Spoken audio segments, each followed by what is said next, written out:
ఉన్నా తెలంగాణ సాధకుడు, తెలంగాణ తొలి ముఖ్యమంత్రి.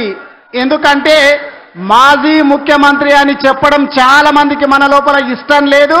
ఎందుకంటే తెలంగాణను సాధించిన వ్యక్తి ఆయన, మళ్ళా ముఖ్యమంత్రి కావాల్సినటువంటి వ్యక్తి కూడా కేసీఆర్ గారే. కాబట్టి తెలంగాణ తొలి ముఖ్యమంత్రి గౌరవనీయులు కేసీఆర్ గారికి, సబితా ఇంద్రారెడ్డి గారికి, కాసాని జ్ఞానేశ్వర్ గారికి, స్థానిక ఎమ్మెల్యే యాదన్నకు, మిగిలిన ఎమ్మెల్యేలకు, వేదిక మీద ఉన్నటువంటి పెద్దలకు అందరికీ పేరు పేరున నమస్కారం.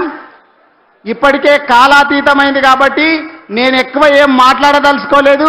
దయచేసి మనం గుర్తుపెట్టుకోవాల్సింది మాత్రము, గతంలో మన పార్టీలో గెలిచినటువంటి వాళ్ళిద్దరు కూడా ఒకరు బీజేపీలో, ఒకరు కాంగ్రెస్ లోపల క్యాండిడేట్లు అయినటువంటి మాట మనందరికీ తెలుసు. అంటే బీజేపీకి కావచ్చు, కాంగ్రెస్కు కావచ్చు, సొంత క్యాండిడేట్లను నిలబెట్టుకునేటటువంటి సత్తా కూడా లేదనేటటువంటి విషయాన్ని మనం అందరం కూడా గుర్తుపెట్టుకోవాలా. ఒకరిద్దరు నాయకులు పార్టీ మారినంత మాత్రాన పార్టీకి నష్టం ఏమీ లేదు. కేసీఆర్ గారు వందలు కాదు వేల మంది నాయకులను తయారు చేసినటువంటి గొప్ప లీడర్ కేసీఆర్. కాబట్టి ఒక్క లీడర్ పోతే 100 మంది లీడర్లను తయారు చేసేటటువంటి కెపాసిటీ కేసీఆర్ గారికి ఉన్నదనేటటువంటి విషయాన్ని తెలియజేస్తా ఉన్నాను. గతం లోపల